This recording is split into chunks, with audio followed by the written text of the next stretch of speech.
Okay, everybody, welcome back to the channel today. I'm Kevin, and today we're back to our first World War topic. Our topic today is about the joining of the Turkeys in the First World War. So, throughout our topic, or you could say in the last three topics, we're mostly talking about the joining of different countries in the First World War. And yes, because from this time is this the time when the war spread out from all over the world. Before that, it's just a small war between British and Germany and some of their allies. But now, even their allies or their enemies or someone who stays neutral will get involved inside too. And the character of this topic today is Turkey.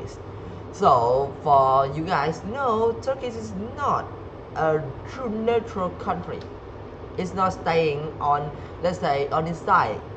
It's really on the German side.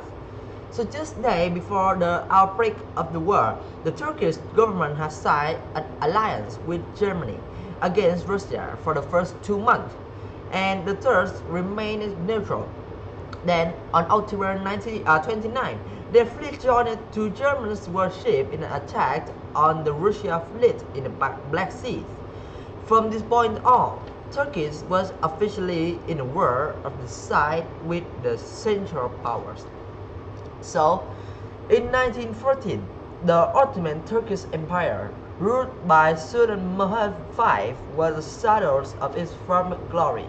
It was nicknamed the Sick Man of Europe because it has lost control of many of its former territories and its government was in loss of debt.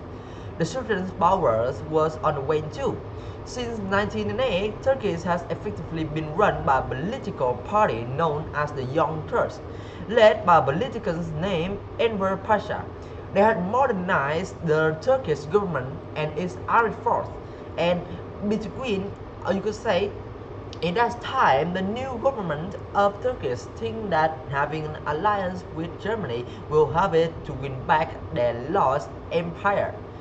So that is why Turkey enters the First World War. Britain and Turkey both controlled territory around the Persian Gulf. Southern Persia, or you could say present-day Iran, had become especially valuable to the British since they had discovered oil there in 1909 and set up the Anglo-Persian Oil Company. It was the Royal Navy's main oil, or you could say main fuel supplies, and of course, with the risk of being attacked on the main fuel supplies, British cannot take that risk. British has already sent Indian troops to guard the oil refinery on the British-held island of Abadan in the Persian Gulf, and the pipeline connecting it to the Persian oil field.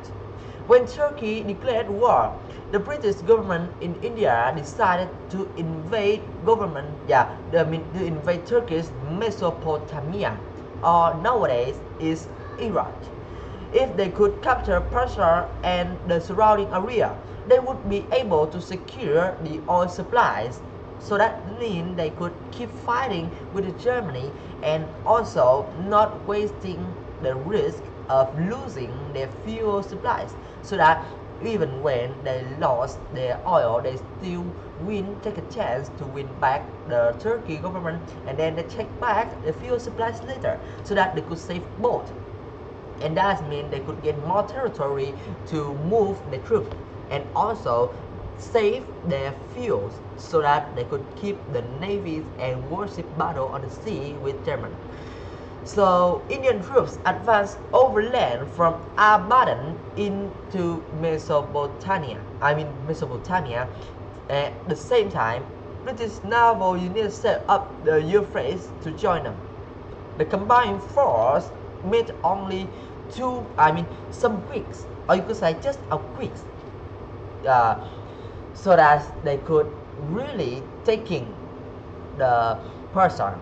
So after 4 weeks, or you could say a month, the weak resistance from the third government already been defeated. And of course, British and Indian has occupied Persia. Humiliated by their defeat in Mesopotamia, the Turks were determined to strike back at the Allies' territory. Officially, Egypt was still part of the Ottoman Turkish Empire, but is already being under the British control since 1808. So now the Turks wanted to take it back so that they could get more advantage on making the attack and strike on British. And on the German general advice, Emperor Pasha decided to start attacking the Suez Canal, which is the British convoy essentials supplies, the convoy place that British used to move essential supplies and troops from India and Australia to the Europe so that they could still keeping the war with German going. The Turkish army of 25,000 troops set out from Damascus across the parched sand of the Sinai Desert.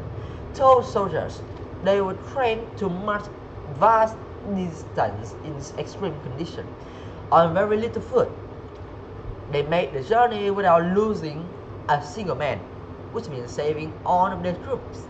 Oh, and this is a fun fact that you guys mostly don't know, that during the time moving from some countries to another to taking up battles, maybe there's lots of soldiers dying during the way because of disease, because of climate change, because of the heat shock, because of being assassinated, because of wildlife animals.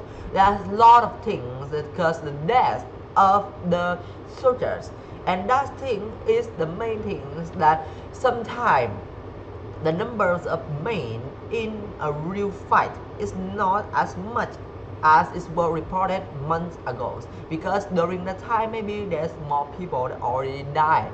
So within the history there's rarely an army or groups of men with 25,000 people that could going through a desert without dying a man. So this thing has showed the skills of taking advantage and survive of the men with very little food and a long distance. So they made the journey without losing a single man, but the Allies were waiting for them. 9 British warships were guarding the canal, and 30,000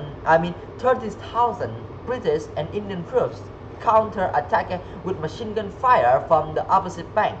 So that means even when we have lots of skills, but yeah, because the British government also knows that Turkey's government is a country that want to take back the revenge, so they already made the setup for a counter-attack, which is which is surely having enough advantage and fires power to defeat all the Turkish government soldiers.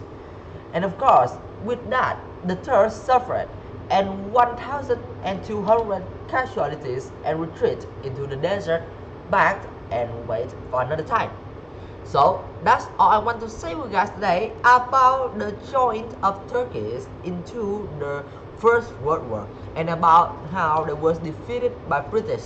So yeah, so out throughout this whole war, we could see that German and their alliance would make more difficult, having more difficulties to win against British, while British have a lot of winning and also lots of plan to counter-attack. They mostly, let's say, focus on counter-attack or making a quick strike, but with a terrible power so that they could easily destroy the enemies. But on the other hand, Germans and Turkish and the Allies usually doing, let's say, assassination attacks. Of course, sometimes it works, but when the enemies already knows about it and they use all of their army to crush their teams, so the soldiers just have one way of death or being catch or captured. Okay, so that's all I want to say with you guys today. Thank you for listening, and yeah, our video is a little bit too long, so I'll see you guys in my next video.